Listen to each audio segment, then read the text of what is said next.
黃金呢幾日嘅走勢呢，可以用百年難得一見嘅大騙局，係咪？係騙局嚟形容啊！老老實實就再冇咩技術分析可言嘅啦。差唔多呢，日日都過百蚊來回抽插，30至40蚊嘅小波段呢，更加係不計其數。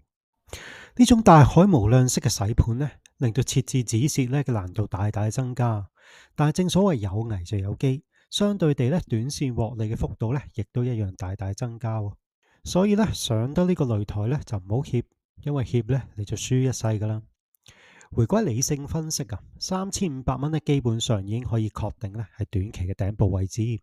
雖然短期咧會有一定嘅壓力，但係背後支撐金價上揚嘅核心問題，例如美元信任危機、美國經濟衰退風險、美國國債炸彈嘅問題咧，仍然未有消退嘅跡象。所以呢幾日嘅洗倉動作呢，係金價急速上升過後必須要修正嘅後遺症，而唔係轉勢啊。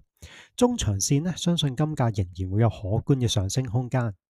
今日嘅操作建議啊，入場位3280、3300呢，建倉多單，止蝕呢就設喺3250、3270，自己睇餸食飯，可以考慮縮細倉位，拉長止蝕位。